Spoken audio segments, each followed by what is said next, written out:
Selamlar arkadaşlar, haber arasında yine sizlerle birlikteyim. Bu bölümde de her bölümde olduğu gibi yine çok eğleneceğiz arkadaşlar. Ne dedim de çubuğun büyüdü. Çubuğun büyüdüğüne göre demek oluyor ki bu hiç vakit kaybetmeden hemen haberleri geçiyoruz.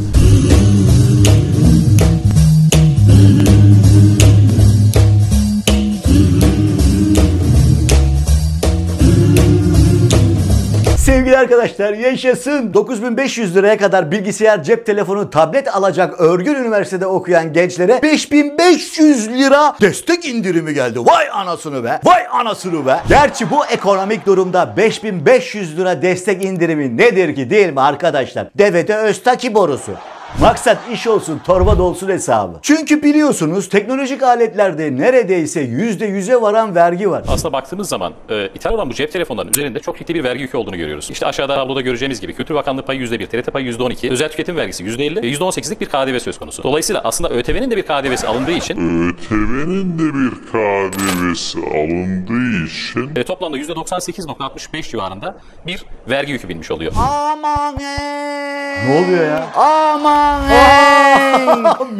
Mennan ne haber ya? Durun bakalım ya. Hayırdır? Amirimin çatlak kiremit gençlere indirimli bilgisayar, cep telefonu, tablet kampanyasından bahsetmedin hiç ya. Kampanya mı? Evet, hem de indirimli. Tabii ya. İndirimli olmasın. Çünkü amirinin bir çıkarı olmasa yürümez öyle işler o. Mini birler, çalışkan ikiler, çatlak kiremitler için çalışıyor amirim ya.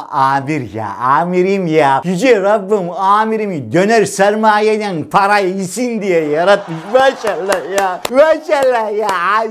Amirim ya. Maşallah ya. Peki nasıl yapacakmış onu? Şimdi şöyle oluyor, izah edeyim. Yerli ürün teknolojisi satan firmalar satamadığı ürünleri amirime indirimli veriyor. Amirim de küçücük üzerine bir eklenti yaparak öğrencilere satıyor ya. Vay arkadaş. Bu şekilde öğrenciler teknolojiye kavuşmuş oluyor. Firmalar da ellerindeki stokları eritmiş oluyor ya. Öğrenciler eklentisiz. Gider kendisi ucuza alır değil mi? Neden amirinden alsın ki?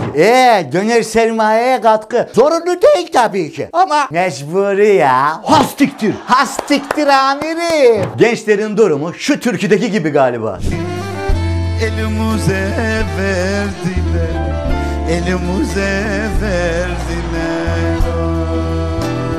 Ne türküsü ya? Boş ver. Çalışıyor mu bari? Amirim çok çalışıyor ya. Kendi döner sermayesi için çok çalışıyor amirim. Amir ya. Telefon diyorum, telefon. Çalışıyor mu bari? He, telefon diyorsun. Telefon tabii bak. Hoppa.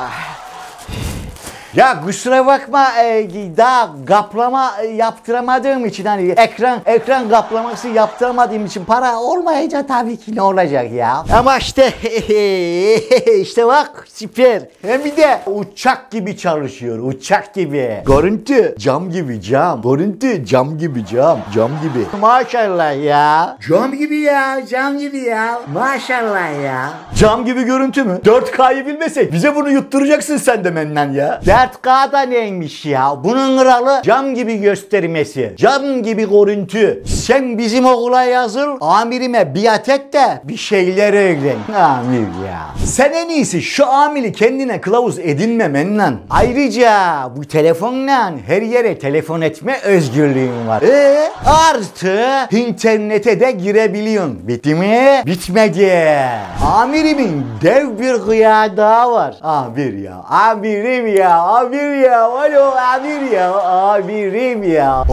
Neymiş o? Türkiye'deki gibi olmasın da. 10 GB internet %50 indirimli. Bedava değil mi?